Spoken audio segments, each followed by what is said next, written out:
नमस्कार दोस्तों, राजा जी की महफिल में आपका स्वागत है। आज हमारे साथ हैं हमारे गेस्ट प्रदीप गौड़ जी। 2024 की यूपीपीएससी की परीक्षा में चयनित हुए हैं। आपका बेसिक बैकग्राउंड क्या है? जय हिंद दोस्तों। सबसे पहले तो हरीश जी, आपको और आपके पूरे व्यूअर्स को मेरा बहुत बहुत धन्यवाद। मेरा नाम एक्स नायब सूबेदार प्रदीप गौड़ है। मैंने भारतीय सेना में 15 साल सर्विस की है। उसके बाद यूपीपीएससी की 2024 की परीक्षा में मेरा चयन वर्क ऑफिसर पंचायती राज डिपार्टमेंट में हुआ है। मेरी 23वीं रैंक आई है और बुलंदशहर में 5 प्रतिभागी और सिलेक्ट हुए हैं, तो उनमें एक मैं भी हूँ। बहुत खुशी की बात है। और आपने ग्रेजुएशन कहाँ से की है? एक्चुअली मेरी स्कूलिंग जो हुई थी वो केंद्रीय विद्यालय बुलंदशहर से हुई है। वहीं से मैंने 10th और 12th किया था। 2002 में मैंने आईपी डिग्री कॉलेज बुलंदशहर से बीएससी किया है और 2005 में मेरा भारतीय सेना में सिलेक्शन हो गया था। वहाँ पर मैंने 15 साल सर्विस की है। इसी बीच में मैंने 2 बार सर्विस सिलेक्शन बोर्ड जो ऑफिसर बनने के लिए इंटरव्यू होते हैं उनमें भी अपीयर्ड हुआ हूँ और वहाँ पर मैं बोर्ड ऑफ कॉन्फ्रेंस तक पहुँचा था। और सेवा में रहते हुए ही मैंने पीजीडीबीए का डिप्लोमा किया है, जो कि सिम्बोसिस यूनिवर्सिटी पुणे से किया है। जब दूसरी बार सिलेक्शन नहीं हुआ था तो मन में एक फिर आया कि मेरा सपना बचपन से ही था कि मुझे ऑफिसर बनना है। तो जाना तो भारतीय सेना में ही था, समहाउ वहाँ पर सिलेक्शन नहीं हुआ। तो फिर एक मन हुआ कि अब मैं यहाँ पर आकर सिविल सर्विस के लिए कुछ करूँ। तो मेरी बुआ जी की लड़की है, वो तैयारी कर रही थी, तो उसको देखते हुए फिर मुझे भी लगा कि मुझे भी इस फील्ड में आना चाहिए। आप अपनी आर्मी की सर्विस के बारे में बताइए और कहाँ कहाँ पोस्टिंग रही आपकी, कैसी ट्रेनिंग रही वहाँ की? वर्ष 2005 में जब मेरा सिलेक्शन हुआ था तो मैं रेजिमेंट ऑफ आर्टिलरी में एज ए क्लर्क ट्रेड में भर्ती हुआ था। अच्छा। ट्रेनिंग मेरी हैदराबाद हुई थी। उसके बाद जो फर्स्ट पोस्टिंग थी वो मेरी अमृतसर में थी और मैं बहुत लकी हूँ कि मुझे बहुत अच्छे अच्छे सिटीज़ मिले हैं। जैसे भटिंडा रहा हूँ मैं, और इवन जो मैं लास्ट पोस्टेड आउट हुआ था तो उस समय मैं जोशीमठ में था, जो एक अपने 4 धामों में धाम भी है, बद्रीनाथ जी। तो वो मेरी लास्ट पोस्टिंग थी और वहीं से फिर मैंने स्वैच्छिक सेवानिवृत्ति ले ली थी। भारतीय सेना में सेवा के पश्चात अपने मन कैसे बनाया परीक्षा का और कैसे प्रेरणा मिली आपको? एक्चुअली जब 2015 में मैं प्रयागराज में दूसरा एसएसबी इंटरव्यू देने गया था तो वहाँ पर कुछ 2-3 मेरे साथ के ही कैंडिडेट्स थे जो रिजेक्टेड हुए थे, वहाँ पर नॉट रिकमेंडेड हुए थे। तो उनमें से एक बंदा बोला था कि अगली बार आएंगे तो पक्का सिविल सर्विसेज निकालेंगे और फिर आके बताएंगे कि यहाँ सिलेक्शन नहीं हुआ है लेकिन हमने सिविल में ले लिया है। तो उस बंदे की बात कहीं ना कहीं दिल में लग गई कि भाई चल के हम भी ऐसा ही कुछ करते हैं, सो दैट कल को ये हो जाए कि भाई आर्मी से रिटायर होकर एक बंदा, क्योंकि आर्मी के पर्सन्स बहुत कम आते हैं इस फील्ड में, सिविल सर्विसेज में। बाकी बैंकिंग हो गया, अदर सर्विसेज हो गई, तो सब उसमें जाते हैं, लेकिन इसमें बहुत कम बंदे आते हैं। तो बस एक वहीं से मोटिवेशन था कि मुझे जाना है और कुछ ना कुछ देश के लिए तो हमने वहाँ पर बॉर्डर पर रह के कर लिया है, अब थोड़ा सिविल सर्विसेज में जनता के लिए कर पाएँ कुछ। इस परीक्षा में आपको कितने साल लगे? देखिए, मैं 2020 में मैंने रिटायरमेंट ले लिया था अप्रैल में, तो उसी समय मैंने 2021 का अटैम्प्ट यूपीएससी का दिया था। तो समहाउ उसमें नहीं हुआ, बट 2022 से लेके अभी तक यूपीपीएससी की तैयारी चल रही थी। 2023 का मेरा फर्स्ट अटैम्प्ट था जिसमें मैंने मेंस लिखा था, उसमें रह गया था कुछ मार्क्स से, और ये अभी सेकंड अटैम्प्ट था जिसमें कि सिलेक्शन हो गया है। अभी आपकी कितनी उम्र है? कितने घंटे पढ़ाई करते थे आप और कैसे इस परीक्षा के लिए मोटिवेट होते रहे? देखिए, इस समय मेरी उम्र 41 चल रही है और जब आपके सामने एक जुनून हो, लक्ष्य हो, तो आपको किसी भी तरह के अदर मोटिवेशन की रिक्वायरमेंट नहीं होती है। क्योंकि अगर आप बाहर से किसी से मोटिवेट होंगे तो आप कुछ टाइम बीइंग के लिए होंगे, लेकिन जब आपके अंदर एक आग लगी होगी, चिंगारी होगी कि मुझे करना है, उस डेडिकेशन के साथ आप चलेंगे, तो डेफिनेटली जब आप पूरे दृढ़ लगन के साथ जाएंगे तो अपने एम के लिए आप दिन रात मेहनत करेंगे और फिर आपके लिए मायने नहीं रखता है कि मैं कितने घंटे पढ़ाऊँ। हालांकि ये जो तैयारी है, ये तैयारी कम से कम 12 से 14 घंटे तक की मांगती है कि रेगुलर आपको कम से कम 10 से 14 घंटे की एक रेगुलर कंसिस्टेंटली पढ़ाई हो। तो वही एक अपना रहा है शेड्यूल। तो आपका सिलेक्शन किस पद पे हुआ है? अभी ये यूपीपीएससी की 2024 की जो परीक्षा हुई है उसका अभी परसों ही रिजल्ट आया था। तो उसमें मेरा वर्क ऑफिसर पंचायती राज अनुभाग में सिलेक्शन हुआ है, जो कि एक गजेटेड ए लेवल की जॉब है और ये लेवल 10 में आती है और इसका ग्रेड पे लगभग 5400 रुपये है। आपके करियर का जो चुनौतीपूर्ण पल था उसे आपने कैसे पार किया? देखिए भारतीय सेना में रहते हुए आपको पता है कि बहुत सारे चुनौतीपूर्ण पल आते हैं और एक सबसे बड़ा तो इमोशनल होता है कि जब आप फैमिली से हमेशा दूर रहते हैं, बहुत कम टाइम में आपको उनके साथ बिताने को मिलता है। तो इस तरह के पलों में क्या होता है कि जब हम एक पूरी यूनिट के साथ काम करते हैं, जिसमें हमारे ऑफिसर्स होते हैं, हमारे साथ के कलीग्स होते हैं, जूनियर्स होते हैं, तो वही हमारी मेन फैमिली बन जाती है और उन्हीं से मोटिवेशन मिलता है हर तरह की कठिनाइयों को पार पाने के लिए। आपके परिवार में कौन कौन है? आपके परिवार ने सपोर्ट किया नहीं किया इस लाइन में? हाँ जी, देखिए बिना परिवार के सपोर्ट के तो कोई भी आदमी किसी मुकाम को हासिल नहीं कर सकता। और इसमें सपोर्ट की बात की जाए तो मेरे फादर, मदर, वाइफ का बहुत सपोर्ट रहा है मेरे लिए। ये मेरे लिए बैकबोन रहे हैं, क्योंकि जब मैंने जैसे आपको बताया कि 10 से 14 घंटे तक आपको लगातार पढ़ाई करनी होती है, तो मेरे 2 छोटे-छोटे बच्चे भी हैं। हाँ। तो उनका पूरी देख-रेख करना, मार्केट की सारी चीज़ें देखनी, वो सारी की सारी वाइफ़ के ऊपर ज़िम्मेवारियाँ थीं। मेरा काम था कि बस टाइम से पढ़ना है, टाइम पे खाना खाना है और टाइम से रेस्ट करना है। तो इन सब में मदर फादर का हमेशा ब्लेसिंग्स रहा है, उनका सपोर्ट रहा है मेरे लिए। तो उन्हीं का आशीर्वाद है कि आज मैं इस मुकाम तक पहुंच पाया हूँ। भारतीय सेना की सेवा के दौरान आपको हिम्मत कहाँ से मिलती थी इसकी तैयारी करने के लिए, यूपीपीएससी की? देखिए वहाँ पर रहते हुए मैंने एक अटैम्प्ट दिया था 2016 का यूपीएससी का। तो जैसे मैंने बताया, मेरी बुआ जी की लड़की तैयारी कर रही थी इसकी, हिना नाम है उनका। तो उनको देख के थोड़ा सा लगा कि मुझे भी आना चाहिए, तैयारी करनी चाहिए। और बाकी क्या है कि देखिए, जब मैंने एक बात बताई कि जब आपके अंदर एक लगन हो, चिंगारी हो अपने एम को हासिल करने के लिए, तो सारी प्रेरणाएं आपको वहीं से मिल जाती हैं। और अगर मेरे मोटिवेशनल की बात की जाए तो जो मेरे लीडर हैं वो स्वामी विवेकानंद जी हैं, और उनका एक बहुत अच्छा कोट है, उठो, जागो, काम करो और जब तक करते रहो जब तक कि आपको आपका लक्ष्य हासिल ना हो जाए। तो वही मेरे लिए एक प्रेरणा का सबसे बड़ा स्रोत है। तो आप अपने नौजवानों के लिए कुछ कहना चाहते हैं? हाँ, मैं ये कहूँगा, देखिए आप जिस भी फील्ड में जाएं, ईमानदारी से, मेहनत से, लगन से काम कीजिएगा और कभी भी जो है असफलताओं से घबराना नहीं है। अगर 1-2 प्रयास में आपको असफलताएं मिलती हैं तो आपको अपनी कमियों पे एनालिसिस करना है और जो आपके पॉजिटिव पॉइंट्स हैं उनको और बेहतर करना है। तो आप अगर इस तरह से करेंगे तो 100% है कि आपको एक ना एक दिन आपका लक्ष्य 100% हासिल होगा। और यही मेरी कामनाएं हैं कि देखिए हमारे प्रधानमंत्री जी का एक बहुत बड़ा लक्ष्य है कि हमें इस देश को विकसित बनाना है 2047 तक। तो उसके लिए हर भारतीय को, हर नागरिक को अपना 100% देना होगा, तभी हम वहाँ तक पहुँच पाएंगे। सिलेक्शन होने के बाद में आपको कैसा लग रहा है? ऑब्वियसली है कि बहुत अच्छा लग रहा है। घर परिवार में बड़ा खुशी का माहौल है। अड़ोस पड़ोस में जितने भी रिलेटिव्स हैं या जो भी हमारे नेबर्स हैं, वो सभी आके बहुत बधाइयाँ दे रहे हैं। अच्छा। तो बहुत ही एन्जॉयमेंट पल है ये। तो आपकी सैलरी लगभग कितनी होगी अब? जैसे कि देखिए, मैंने आपको बताया कि ये ग्रेड ए की जॉब है, गजेटेड जॉब आती है ये। तो ये लेवल 10 से स्टार्ट होती हैं और इसमें जो बेसिक सैलरी है वो 56,100 से शुरुआत होती है, प्लस जो डीए आज की डेट में 58% चल रहा है, तो वो मिला के लमसम 92 या 95,000 के आसपास पर मंथ एक सैलरी बन जाएगी। इस परीक्षा में बुलंदशहर के और भी कोई लोग चयनित हुए हैं? देखिए, इस तैयारी में और भी प्रतिभागी हैं जो बुलंदशहर से सिलेक्ट हुए हैं, और ये हमारे लिए गर्व का पल है कि कम से कम 4 से 5 बंदे अपने बुलंदशहर से ही इस परीक्षा को क्लियर कर पाए हैं। जैसे कि एक राधानगर से गरिमा शर्मा जी हैं, यमुनापुरम से हिमांशु शर्मा जी हैं, इसके अलावा प्राची जी हैं और 1-2 हैं जिनका नायब तहसीलदार के लिए सिलेक्शन हुआ है। तो उन सभी को मेरी बहुत बहुत हार्दिक बधाइयाँ हैं और यही है कि हम सब मिलके इस देश को तरक्की और उन्नति की ओर लेते जाएं। बुलंदशहर आगे जा रहा, तरक्की कर जी रहा है। बिल्कुल बिल्कुल। और आपकी हॉबी क्या क्या है? मेरी हॉबी एक्चुअली योगा करना है, डांसिंग भी है, जो कि मैंने डांस पैराडाइज एकेडमी में किया ही था ज्वाइनिंग, जिसके थ्रू हम आप लोग जुड़े हुए हैं। दीपक सर हैं, यौरिक सर हैं, इनके अंडर बहुत अच्छा मतलब काम किया है हमने। और इसके अलावा श्री रामचरितमानस लगातार पढ़ना, ये मेरी एक बहुत हॉबी में आता है। अपनी सफलता का श्रेय किसे देते हैं? सबसे पहले तो देखिए भगवान जी को है, जिनकी बहुत कृपा मुझ पर रही है। मेरे मदर फादर हैं, मेरी बेटर हाफ प्रियंका गौड़ हैं, जिन्होंने हर पल हर परिस्थिति में मेरा साथ दिया है।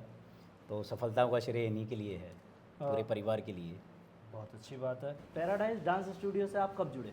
देखिए, जब मैंने मेंस दे दिया था तो काफ़ी लंबा गैप हो गया था, तो उस बीच में मैंने सोचा कि एक हॉबी और अपनी स्किल बढ़ानी चाहिए। तो अक्टूबर 2025 में मैं यहाँ ज्वाइन हुआ था और यहाँ पर काफ़ी अच्छा डांस सीखने को भी मिला है, काफ़ी गानों पे एन्जॉयमेंट भी हुआ है सर के साथ में। तो ये यहाँ की जर्नी रही है। यूपीपीएससी की प्रतियोगिता के लिए क्या क्या क्वालिटी होनी चाहिए? हाँ, देखिए जो प्रतियोगी हैं, जब भी आप एक बहुत बड़े लेवल का एग्ज़ाम है, बहुत टफ एग्ज़ाम होता है। मैं थोड़ा सा आपको इस एग्ज़ाम के जो पार्ट्स हैं उनके बारे में बताना चाहूँगा कि कौन कौन सी स्टेजेस होती हैं। देखिए इसमें 3 स्टेजेस होती हैं। सबसे पहले प्रीलिमिनरी होती है, जिसमें 2 पेपर होते हैं, GS1 का होता है और GS2 होता है जिसमें रीजनिंग मैथ्स वगैरह आते हैं। तो जो GS1 का पेपर है वो आपको मेरिट लिस्ट में लाता है, उसमें जितने भी आपके नंबर आएंगे वो मेरिट लिस्ट में आएंगे। और जो GS2 का पेपर है वो आपका क्वालिफाइंग होता है। लेकिन क्वालिफाइंग का मतलब ये नहीं है कि आप जस्ट उसको बहुत लाइटली वे में ले लें, आपको तैयारी करनी ही पड़ेगी उसको ही पास करने के लिए। इसका जो दूसरा चरण होता है वो GS मेन पेपर्स होते हैं, मेंस बोलते हैं उसको, जिसमें टोटल 8 पेपर्स होते हैं। और मतलब काफ़ी टफ एग्ज़ाम है। लगातार आपको 4 दिन 8-8 घंटे रोज़ बैठना है, 3-3 6 घंटे आपको लिखना है। और हर पेपर में लगभग 3200 से लेके 4000 वर्ड तक लिखने होते हैं। तो इसमें सबसे पहली जो किसी भी एस्पिरेंट्स में एक क्वालिटी होनी चाहिए, दृढ़ लगन होनी चाहिए, फ्रेम डिज़ायर होनी चाहिए, डिटर्मिनेशन होना चाहिए और सबसे बड़ा पेशेंस होना चाहिए कि आप लगातार किसी भी चीज़ को कर पाएँ। एक जब भी आप तैयारी कर रहे हैं तो बार बार रिवाइज़ करना, अपने जो कमज़ोरियाँ हैं उनको पूरा करना। जैसे कि मैं आपको बताता हूँ कि मेरी एजुकेशन छोड़े हुए काफ़ी लंबा टाइम हो गया था। तो जब मैं वो मेंस की तैयारी कर रहा था तो शुरुआत में लिखना बड़ा मुश्किल हो रहा था मुझे, क्योंकि देखिए स्टूडेंट लाइफ में जब बच्चे लिखते हैं तो उनको आदत होती है। लेकिन अभी मेरी वो आदत छूट चुकी थी। तो मैं शुरुआत में जब लिखता था तो मेरी ये पूरी यहाँ तक कलाइयाँ वगैरह दर्द करती थी, उंगलियों में गड्ढे होते थे। लेकिन मैंने क्या कि पहले कुछ दिन न्यूज़पेपर जो पढ़ा उसी का लिखना शुरू किया 15 मिनट, धीरे धीरे टाइम बढ़ाया तो वो 3 घंटे तक आना शुरू हुआ। फिर मॉक टेस्ट वगैरह दिए। तो एक ऐसी स्टेज आ गई कि मैं एक दिन में करीबन 3-3 पेपर भी मैंने लिखे हैं और उन्हीं से क्या है कि एक अच्छा जो है रिज़ल्ट आ पाया है। उससे प्रैक्टिस हो जाती है। जी जी जी। आप लाइफ में कब सबसे ज़्यादा खुश हुए थे? हाँ, देखिए सबसे पहले तो मुझे खुशी हुई थी जब मैं आर्मी में सेलेक्ट हुआ था। अच्छा। वो पल मेरा हमेशा अविस्मरणीय रहेगा, क्योंकि मतलब बोलते हैं कि जब आपका कोई सपना हो और वो आपका सफल हो जाए, तो एक तो वो पल था। दूसरा अभी आज वाला पल है आज जो का है। इस दौरान मिला है। आप अपनी दिनचर्या के बारे में बताइए। देखिए जैसे मैं आर्मी से बिलोंग करता हूँ तो हमारी शुरू से एक आदत होती है कि सुबह जल्दी उठना होता है, तो वो आज भी है। तो लगभग 4:30 बजे मैं बिस्तर छोड़ देता था। अच्छा। उसके बाद अपना थोड़ा फ्रेश होके योगा करना, रनिंग वगैरह करना, वो रेगुलर था मेरा, करीबन 1-1.25 घंटे का। एक हमारे घर में छोटा सा मंदिर है तो उसकी साफ़ सफाई भी मैं ही करता था। और उसके बाद में फिर तकरीबन 6:30 बजे से मैं पढ़ने बैठ जाता था। तो वो 2-2.5 घंटे का एक रूटीन होता था जिसमें एक कोई चीज़ सिलेबस का एक पार्ट कंप्लीट कर लेता था। फिर थोड़ा नहाने धोने के बाद पूजा वगैरह करने के बाद में दोबारा बैठता था करीबन 11 बजे के आसपास से, और वो फिर 2-2.5 बजे तक चलता था।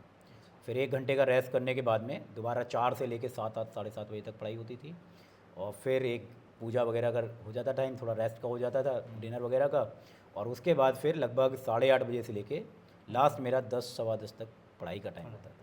और लगभग जो है 7-1 घंटे की मेरी नींद का टाइम होता था। दोस्तों आज हमारे साथ हैं प्रदीप सर की वाइफ, तो हम उनसे कुछ सवाल करते हैं। तो आपकी शादी कब हुई थी? सर हमारी शादी हुई अभी 12 साल हो गए, 2012 में हुई थी सर हमें। आज पूरे 12 साल कंप्लीट हो गए हमारे जर्नी को। हाँ जी। और कितने बच्चे हैं आपके? Sir we have 2 children. दोनों बॉयज़ हैं हमारे। अच्छा। एक का नाम, बड़े लड़के का नाम प्रियांश है और छोटे का मुकुंद। हाँ जी। कितने बड़े बड़े हैं उनकी एज जी, क्या प्रियांश जो है अभी 10 इयर्स का कंप्लीट हो गया है हमारा, और जो मुकुंद है वो 7 इयर्स का हो जाएगा। है? तो आपको कैसा लग रहा है कि अब घर में एक अधिकारी आ गया है? रौब जमाने वाला आ गया ये। पर भाई चलेगी मेरी ही। वो तो ऑब्वियसली की बात है। नहीं सर, मैं इस चीज़ में खुश हूँ क्योंकि मैंने उस बंदे को बैठते हुए देखा है, वो मेहनत करते हुए देखा है कि जब मैं थक जाती थी तो वो मुझे मोटिवेट करते थे, नहीं होगा। जब वो थक जाते थे तो मैं उनको बोलती नहीं होगा, आप अपने लक्ष्य पे पहुँच जाओगे। तो ऑब्वियस सी चीज़ है, जब आप किसी चीज़ के लिए मेहनत करते हो और आपको वो जब प्राप्त होती है तो उसकी आपको वैल्यू, उसकी इम्पोर्टेंस आपको समझ में आती है। और उसके प्रति जो मैं ये कहती हूँ कार्य होता है, अधिकारी हो या कोई भी, आप किसी भी लेवल की परीक्षा करें, आप जब इंसान उसको मेहनत से करता है और जब उसको मिलती है तो उसके लिए प्रति सम्मान वो और बढ़ जाता है। बिल्कुल। किसी तरह की मेरे हमेशा भारतीय सेना और सैनिकों से हमेशा थी, सम्मान था, हमेशा से था, पर आज थोड़ा सा और एक बोलते हैं ना प्राउड, एक गर्व महसूस हो रहा है। और एक तो ये सोचते हैं कि यार अब तो सेना में हमने काम कर लिया, चलो जी, अब तो जी, जी। बैठ के खाएंगे। हाँ, अब हाँ, उसके जी, जी, बाद बिल्कुल। उनको कैसे? नहीं भाई, मैंने इनको मैंने ये मतलब जब ये सेना में भी थे, इन्हें तब भी पूरा काम करते देखा है। और उसके बाद ये भी नहीं है कि हम जैसे छुट्टी आ गए तो बहुत से होते हैं कि बस अब खाना है पीना है नहीं। हाँ। इन्होंने कभी वो चीज़ अपनी लाइफ नहीं छोड़ी, वो यार मैं तो डिसिप्लिन नहीं छोड़ा। अब नहीं जा रहा डिसिप्लिन, मैं, हाँ जी, कि अब नहीं जा रहा सेना में, अब मैं घर बैठ के बच्चों के बिल्कुल साथ बिल्कुल, enjoy पर करूंगा। एंजॉय करना है वो नहीं है इनके अंदर, क्योंकि एक ही लाइफ मिली है, हाँ, तो वी लिव टू लाइफ यार। हम दोनों इसी चीज़ में बिलीव करते हैं कि जब तक लाइफ है आप अपना मेहनत कीजिए, आप अपने आप को और जितना सुधार सकते हैं हाँ, उतना सुधारिए, लर्न कीजिए, गेन कीजिए, जो भी आप चाहते हैं हाँ, लाइफ वो में करिए। वो करिए। और बुलंदशहर का नाम रोशन करा है। सबसे बड़ा प्राउड मोमेंट है हमारे शहर के लिए ही, हाँ, ठीक है। अब काफ़ी यंग, क्योंकि काफ़ी यंग एजेस के आज के टाइम में मैं जो देख रही हूँ रिजल्ट में, काफ़ी यंग एजेस के बच्चे निकल रहे हैं, पर इस एज पे आके पढ़ना और वो सबसे लिखना, बड़ा टफ काम है। वो सबसे मतलब बोलते हैं डिफ़िकल्ट था, हाँ, कि आप इस एज में इतना मेमोराइज कर सकते हैं, क्योंकि एक टाइम के बाद मेमोरी पावर बोलते हैं ना कि धीरे धीरे छूट जाती है, कि पढ़ना नहीं है, याद नहीं हो रहा है, ये नहीं हो रहा है। पर अपने आप को उस लेवल में लाना, वाकई में मैं इस चीज़ में गट मानती हूँ मैं अपने बंदे की। क्योंकि अगर मुझसे कोई कहे कि अभी तुम पढ़ लो, नहीं पढ़ा नहीं पढ़ा जाएगा। हम पे खुद नहीं पढ़ा जाएगा। जी काम से बिल्कुल, गए। जी जी बिल्कुल। आपके परिवार में कौन कौन सदस्य हैं, और कोई गवर्नमेंट सर्वेंट भी रह चुका है?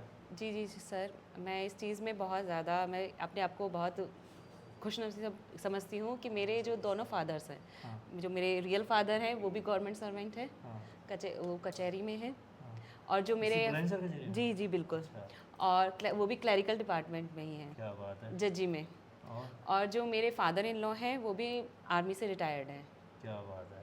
तो मतलब ये बोलते हैं ना कि दोनों हाथ घी में और सराई कर में कढ़ाई में, तो मुझे हस्बैंड भी गवर्नमेंट सर्वेंट ही मिला था, और अब भी भगवान की कृपा से उन्हें अधिकारी भी जो है गवर्नमेंट में ही मिली है, तो इस चीज़ में बहुत ज़्यादा मैं अपने आप को बहुत लकी समझती हूँ। बिल्कुल।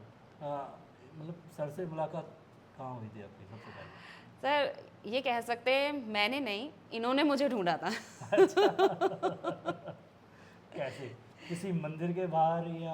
अरे नहीं sir, we have arrange marriage, हमारी अरेंज ही थी, पर जो हमारा जो कनेक्शन बैठा वो इन्हीं के थ्रू, इनके कज़न्स के थ्रू ही बैठा था। अच्छा, वो मेरी काफ़ी अच्छी बेस्ट फ्रेंड थी, तो हम लोग मिले थे, तो उन्होंने बताया था इनका लिए रिश्ता मेरी मदर को, अच्छा, कि हमारे भैया हैं आर्मी में हैं, और मेरे उस टाइम मदर जो हैं, मतलब फादर ऐसे ढूंढ नहीं रहे थे, पर लेकिन हाँ उन्होंने बोल रखा था कि अगर कोई अच्छा लड़का मिले तो हमें बताना।